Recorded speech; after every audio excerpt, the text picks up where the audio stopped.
ជំរាបសួរពុកម៉ែបងប្អូនទាំងអស់គ្នាថ្ងៃនេះស្រីមានស្រីមាសចេញមកម្ហូបថ្មីមកទៀតហើយពុកម៉ែបងប្អូនមកម្ហូបយើងថ្ងៃនេះគឺសម្លម្ជូរផលិតដោយពុកម៉ែបងប្អូនឃើញពីខាងដើមវីដេអូមកអញ្ចឹងគឺយើងចាប់ផ្ដើមបកផលិតបកអីអញ្ចឹងណាពុកម៉ែបងប្អូនក៏ដូចជាយើងមកបកក្នុងក្រៅផ្ទះដើម្បីជួយមើលម៉ូតូផងព្រោះអីថ្ងៃនេះភ្ញៀវរៀងច្រើនប្តីខ្ញុំគាត់តែម្នាក់ឯងគាត់ឡាយតែឈ្ងោកធ្វើតែអញ្ចឹងអត់មានអ្នកជួយមើលតែអញ្ចឹងនឹងខ្ញុំក៏មកអង្គុយបកផលិតនៅខាងក្រៅផ្ទះដើម្បីជួយមើលម៉ូតូគាត់ផង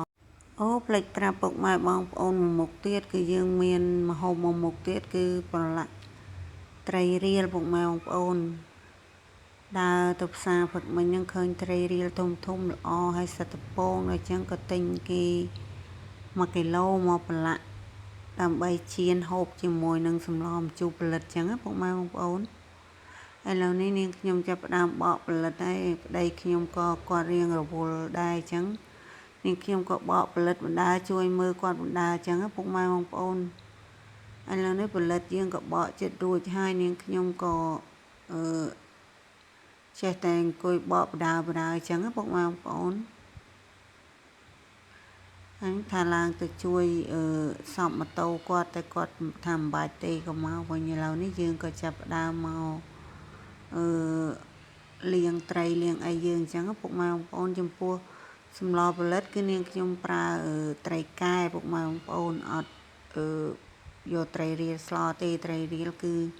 នាងខ្ញុំធ្វើតែប្រឡាក់ទេពុកម៉ែបងប្អូនឥឡូវនេះនាងខ្ញុំចាប់ផ្ដើមស្រេស្រង់វាឲ្យស្អាតចឹងណាពុកម៉ែបងប្អូនធម្មតាអ្នកលក់គាត់ធ្វើ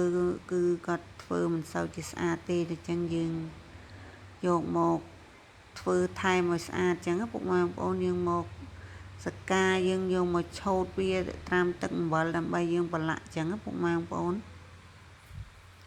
ឥឡូវនេះយើងចាប់ផ្ដើមធ្វើឲ្យពុកម៉ែបងប្អូនចំពោះត្រីរៀលនេះគឺពងពេញពោះហ្មងពុកម៉ែបងប្អូនពេលប្រឡាក់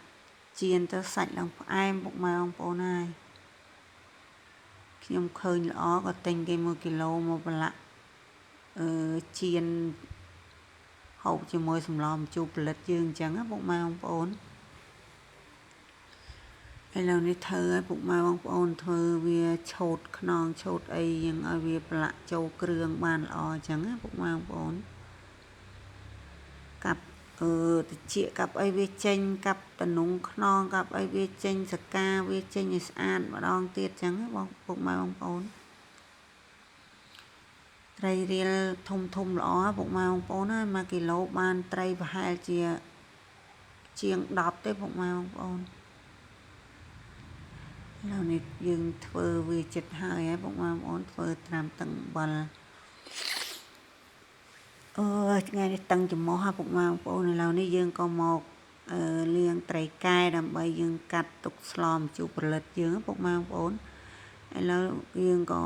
យកត្រីដែលយើងត្រាំទឹកអំបិលត្រីរៀលដែលយើងធ្វើឲ្យត្រាំទឹកអំបិលយកវាមកលាងឲ្យស្អាតម្ដងទៀតដើម្បីយើងប្រឡាក់គ្រឿងអញ្ចឹងពុកម៉ែបងប្អូនតែអត់ទាន់ប្រឡាក់ទេទុកសិនគឺមកលាងកពឹសនិងកូនត្រីដើម្បីយើងលាយជាមួយនឹងត្រីកែដើម្បីស្លម្ជូរផលិតចឹងពុកម៉ែបងប្អូនឥឡូវយើងមកលាងមកអមឃើញម្ទេសស្រែគេក៏ទិញគេមកកញ្ចប់មកពុកម៉ែបងប្អូនឥឡូវត្រីក៏ប្រឡាក់ហើយយើងក៏មកលាងស្លឹកអំពិលលាងអីបេះយកខ្ចីចឹងពុកម៉ែបងប្អូនស្លឹកអំពិលនេះគឺល្អណាស់ពុកម៉ែបងប្អូនហើយមានផ្កាមានអីទៀតឥឡូវនេះយើងចាប់ផ្ដើមដាំទឹកសម្លឲ្យពុកម៉ែបងប្អូនហើយយើងស្លមុនព្រោះអីត្រីយើងដូចជាមិនទាន់ចូលជាតិទេអញ្ចឹងនាងខ្ញុំចាប់ដាំទឹកសម្លដាក់ស្លមុនដល់ទឹកសម្លយើងពុះនាងខ្ញុំក៏បងប្រហុក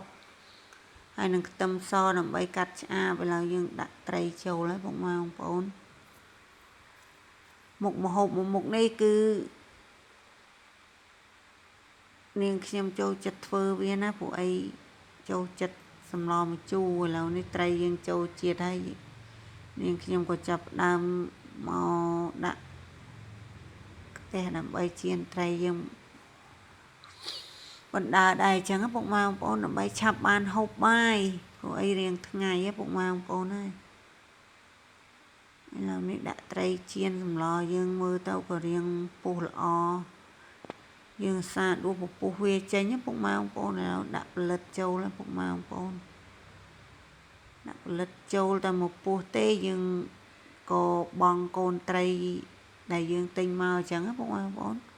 បងកូនត្រីចូលទៅហ្នឹងហើយដាក់កូនត្រីដាក់ម្ទេសអីចូលទៅទុកវាមកពុះទៅក៏យើងចាប់ផ្ដើមបងស្លឹកអំពិលបងស្លឹកអំពិលហើយយើងក៏បងអមឥឡូវនេះសម្លយើងឆ្អិនហើយយើងងាកមកមើលត្រីយើងគឺត្រីយើងចាប់ផ្ដើមឆ្អិនម្ដងពុកម៉ែបងប្អូនធំល្អត្រីរៀលនេះแล้วត្រីយើងឆ្អិនហើយយើងក៏ចាប់ផ្ដើមចាប់វាដាក់ចានដើម្បីយើងរៀបចំនឹងហូបបាយអញ្ចឹងពុកម៉ែបងប្អូនហើយដួសសម្លដួសអីវីដេអូយើងថ្ងៃនេះមានតែប៉ុណ្្នឹងទេជាចុងក្រោយសូមជូនពរពុកម៉ែបងប្អូនទាំងអស់គ្នារកទទួលទានមានបានទាំងអស់គ្នាណាពុកម៉ែបងប្អូន